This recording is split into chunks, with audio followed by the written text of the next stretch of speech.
It may not seem like it, but this is no ordinary boss fight.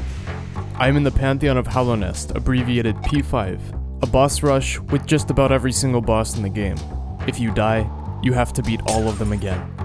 At this point, I've spent an entire week trying to beat P5. This boss is Nightmare King Grim, the 41st boss in the rush. As I play, my hands are sweating, my heart is pounding, and I'm trying to keep myself from giving in to nerves, because right now, I am closer than I have ever been to my goal for this entire series.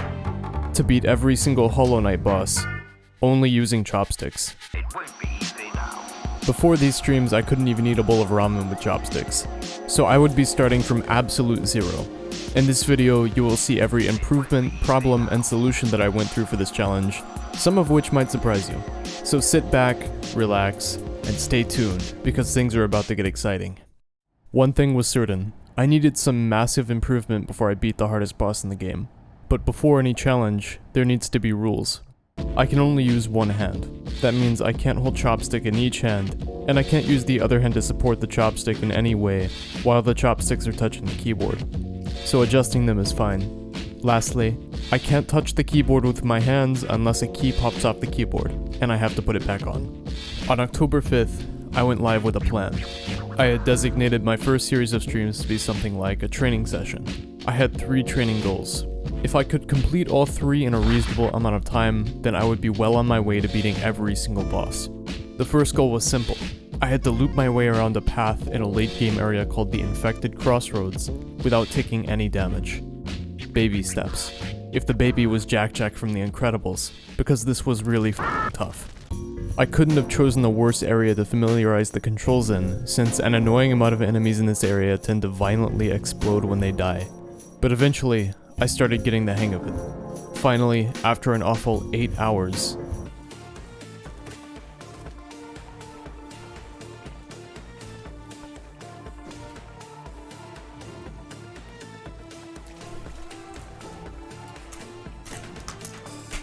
it was done. And after I felt out the controls, I realized how terrible my key mapping was. I started with this, and by the end of the stream, I had this. The most notable difference being I made sure there was enough space between every single key combo. In other words, I made sure there was a decent gap between buttons I would be pressing at the same time, like jump and strafe, or strafe and attack. That way I wouldn't have to give myself early onset arthritis trying to press both at the same time. On the other hand, strafe and dash can be close together, since I never have to be pressing those two simultaneously. I can use the same chopstick to press one very quickly after the other. I was ready for things to be a little harder than expected. However, what I wasn't ready for was the next training goal. Setting the bar way too high for myself is a recurring theme for this entire challenge. I was about as prepared for this next goal as I was at 8 years old watching The Dark Crystal for the first time. The goal in question: beat every trial in the Coliseum of Fools. The Coliseum of Fools has an interesting reputation in the Hollow Knight community. At best, it is a tedious challenge where you face off against waves of non-boss enemies. People do consider it hard, but I've mostly heard it described as hard for the wrong reasons. While many see it as a cheap challenge that requires tricks and pseudo-improvement to beat, I ignored all the warnings and was focused entirely on something else. Finger dexterity practice.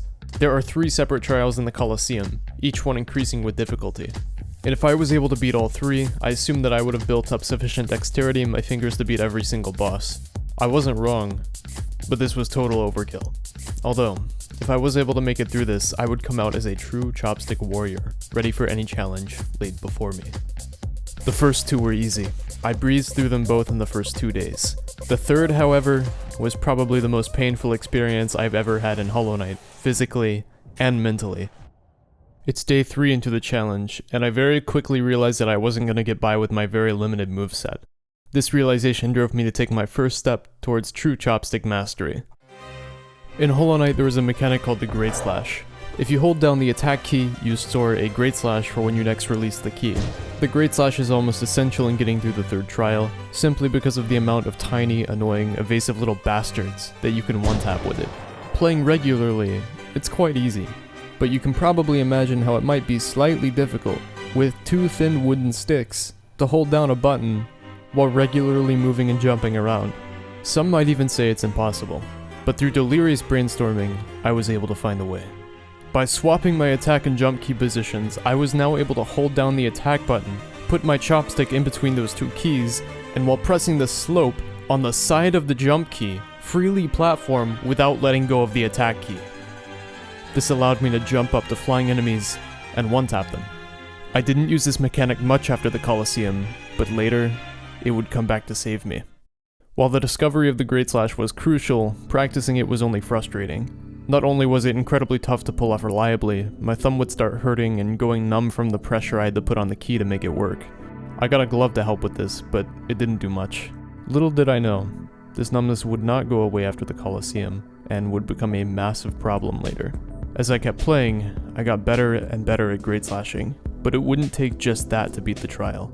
This is where I took my second step of mastery, and arguably the most important one.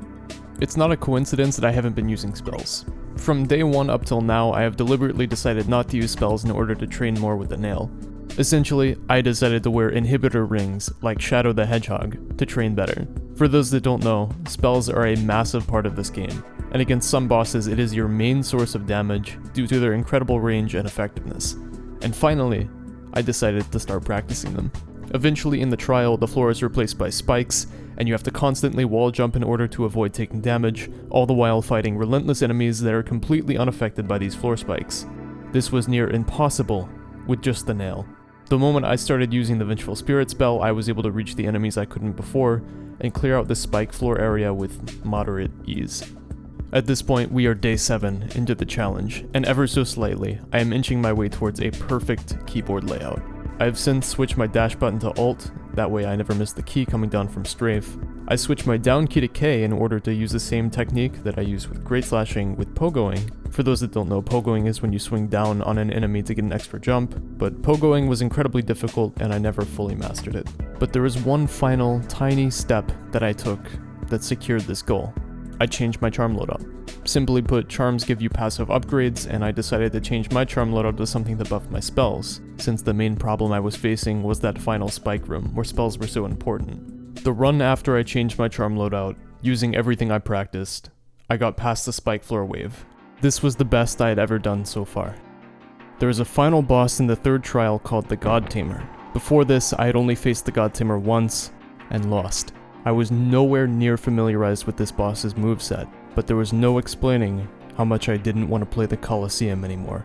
I went into this boss fight desperate, but that only made things worse. I took hit after hit until I couldn't take anymore, and there was a moment I realized I was nowhere near equipped for this fight. I realized I could not dodge the attacks. I realized that if I stayed in this boss fight, I would die. So in a last-ditch effort, I spent my entire mana pool out as Vengeful Spirits. Guys! Oh my god!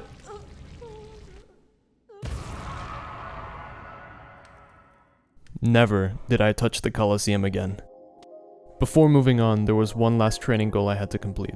I needed to beat 3 more bosses. The Hollow Knight, the final boss of the first ending, Nightmare King Grim, one of the top 3 hardest bosses in the game, and Radiance, who is a weaker version of Absolute Radiance. First was Grim. This took me about a day to beat. After fighting him, I realized just how battle-hardened I was coming out of the Coliseum. Things that I had to focus on intensely before were now things that I put zero thought into. I can move much more fluidly, and more importantly, I was able to beat one of the top 3 bosses in the game. This was a massive motivation, and it pushed me to continue. Next were Hollow Knight and Radiance. In order to win, you have to beat both in one go. It only took me a few hours, and Radiance was scratched from the list. My training was over, and me being naive thought it would only get easier from here. I was very wrong. The next objective was the hardest thing I have ever decided to do in any video game. Here, we run into a little flaw for the goal of the series. By trying to beat every single boss, we first have to unlock every single boss. In Hollow Knight, there is a very late game area called Godhome. In Godhome, you're able to fight every single boss that you have unlocked in an area called the Hall of Gods. Most bosses are quite easy to unlock. You just have to find them and kill them outside of Godhome, then boom, they show up here. I was using a save that I had already played on, so I already had most of the bosses unlocked. However, Hollow Knight's final boss works a bit differently. As well as the Hall of Gods, Godhome has trials called the Pantheons. These are basically just boss rushes. You fight a bunch of bosses, and if you die during one, you go back to the beginning. These are abbreviated P, followed by a number. P5, also called the Pantheon of Hallownest, has a total of 42 bosses that you have to beat all without dying. Not only that, but you have to unlock P5 by playing P4, and P4 by playing P3, and so on. In order to unlock the final boss, Absolute Radiance, you have to make it to the very end of P5. You don't have to beat it, you just have to make it to the end and be graced by the presence of the Absolute Radiance. Then, you can die a painful death, make your way back to the Hall of Gods to fight her at your heart's content. The only problem was not the fact that the Pantheons are really damn hard, it's that having never played them, I was naive to the fact that they were really damn hard. I decided to play through all of the Pantheons with Chopsticks. I made a promise that I would not ever touch my keyboard to beat this challenge, no matter the cost. That was a mistake. I am now 10 days into the challenge, and I have a new goal. I have to unlock and make it to the very end of Pantheon 5. The first and second Pantheons were easy, but an old problem started creeping its way in. My thumb would be almost completely numb by the time I got to a rest area in a Pantheon. This numbness started all the way back in the Coliseum, but it had gradually gotten worse up to this point. Who would have thought this challenge might possibly be bad for your fingers?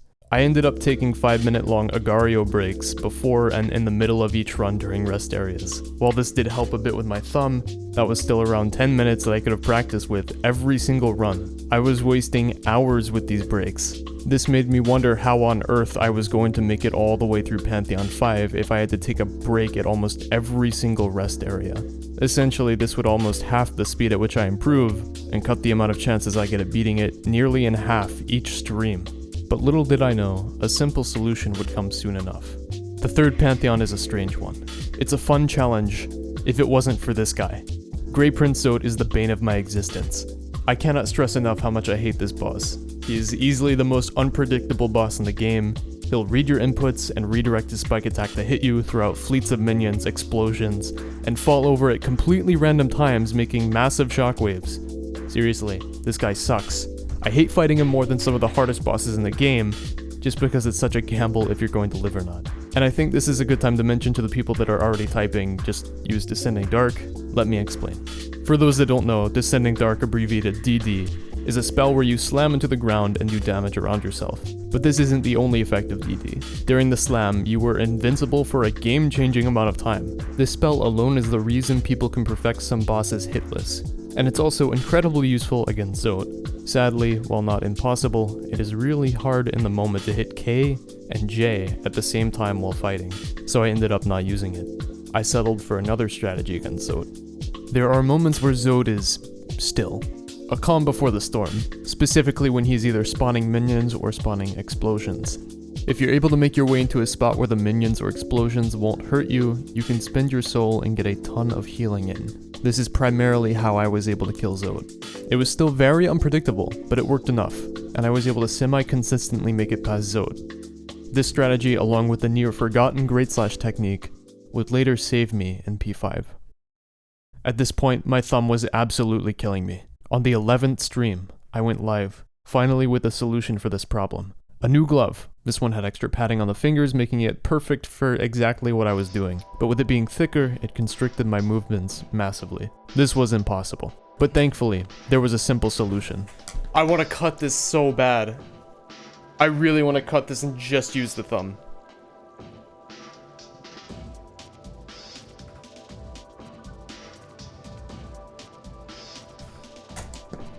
Boom. My thumb was snug and warm in this new sleeve, but I also had zero resistance on the rest of my hand. Numbness was no longer a problem, so I no longer had to take breaks to allow my thumb time to recover. Goodbye, Agario. It's been fun. Next up, P4, which has the hardest bosses in the game.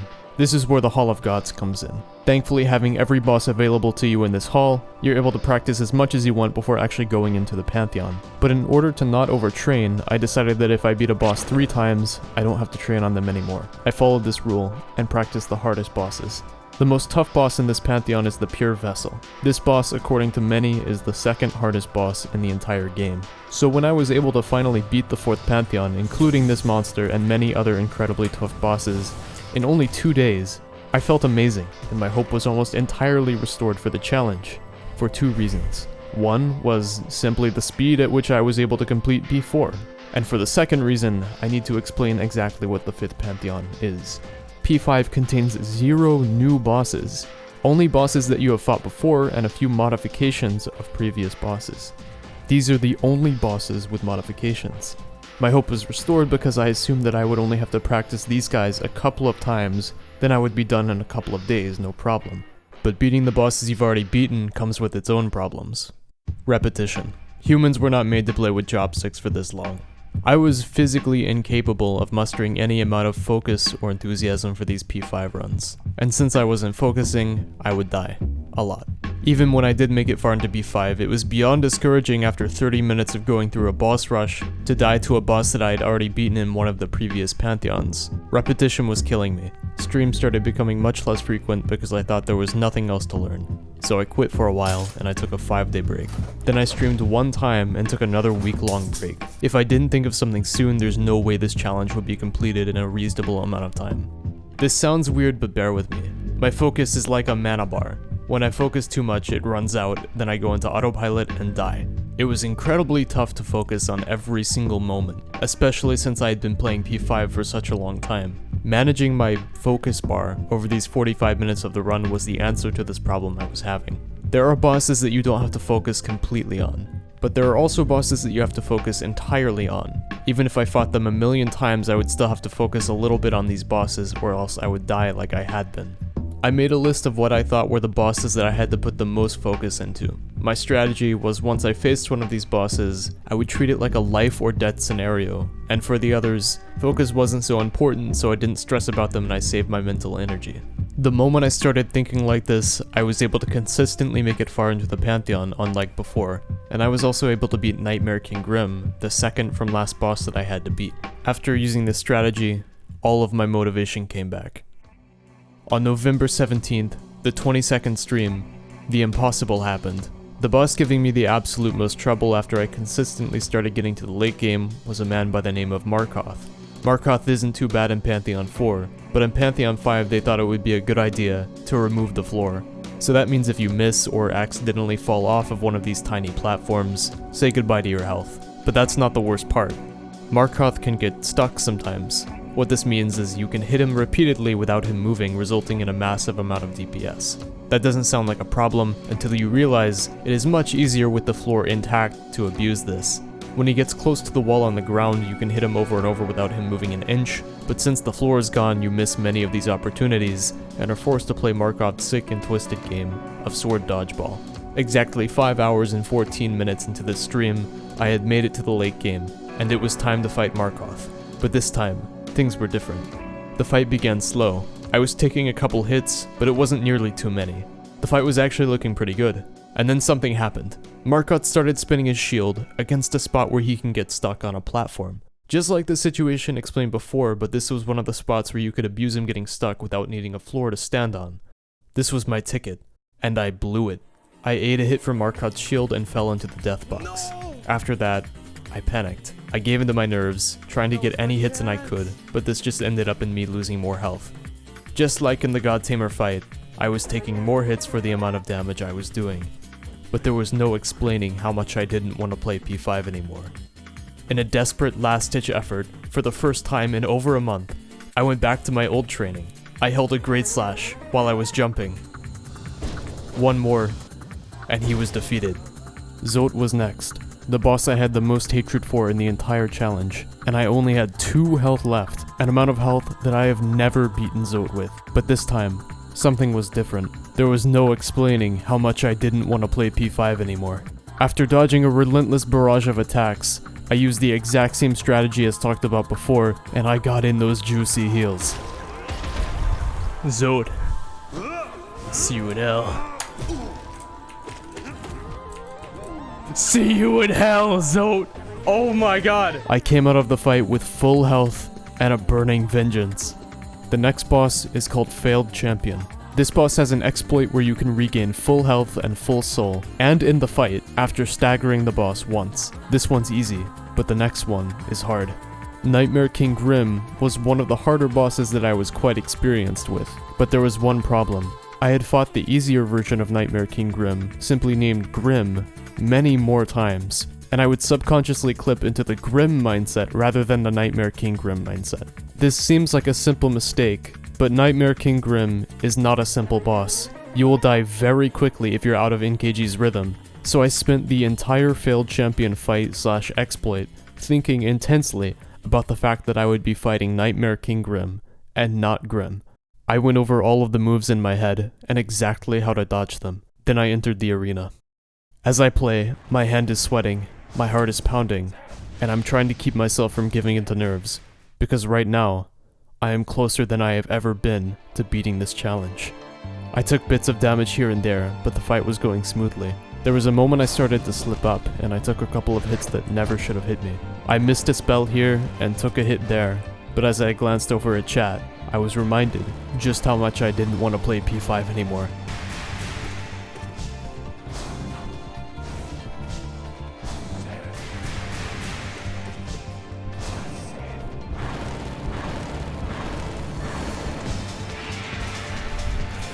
Let's go! Dude, okay. One more. Since at this moment, I was way too stressed out to fight the final boss, Pure Vessel, I went to grab some water, and I took a couple of minutes to chill out. After that, I made sure to go over every single one of Pure Vessel's moves in my head, then I was ready. This was it. This is what all this training had led to. A single fight, at the top of a mountain. I took an early hit, but besides that, the fight wasn't looking too bad. I made it to the point where I was decently comfortable dodging attacks, but I wasn't out of the woods yet.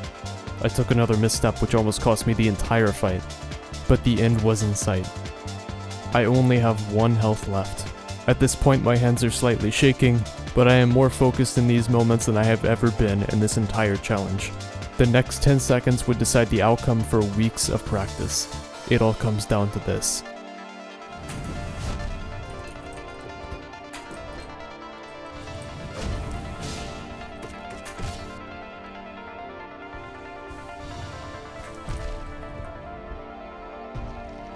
Yes! Oh my god. Guys. I had just unlocked Absolute Radiance, with nothing but chopsticks. This was easily the happiest I had ever been while playing a video game.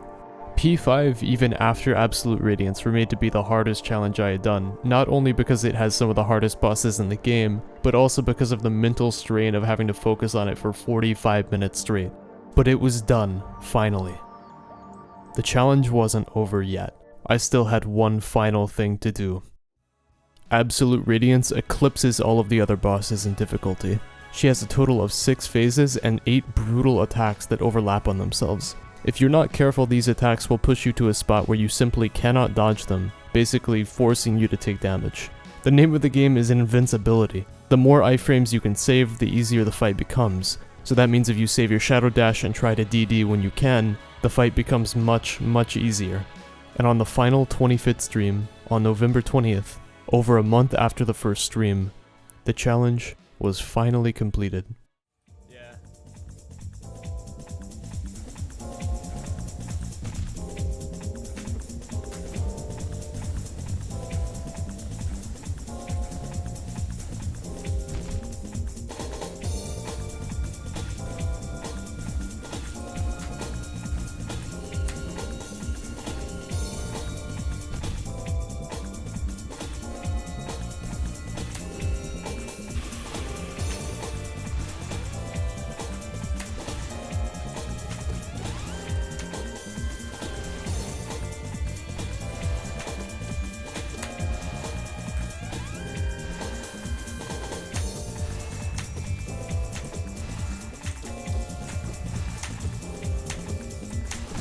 Oh my god! Oh my god! You've seen it here first! You've seen it here first! 42 boss. No. 45 bosses. 45 bosses with these bad boys. My next video will be voice-controlled Rocket League. Subscribe if you don't want to miss it. And make sure to follow my Twitch channel if you don't want to miss these events live. This challenge took me 25 grueling streams to complete, and I want to thank everyone who was there that stopped by for moral support or just talked to me while I did this thing, because I would not have been able to do it without all of you. Thank you so much. I also want to give a big thanks to Grumply Gramply and Johnny2844 for these amazing metal chopsticks they sent me. These are going to be going on the wall whenever I get the chance. just big thanks. This is awesome. It reminds me of that time I spent 160 hours playing Hollow Knight with Chopsticks, which arguably is something I never want to be reminded of again. But thanks for the thought. These are awesome. Appreciate it a lot. Thank you. And also, you can support me on Patreon for $2 if you want your name to be on the end of videos like these. I'm gonna roll credits and give my Twitch viewers something I have owed them for a very long time, and that is a video of me eating ramen with the chopsticks that I beat Absolute Radiance with. I'll see you in a little bit.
Wow, man, that's so cool.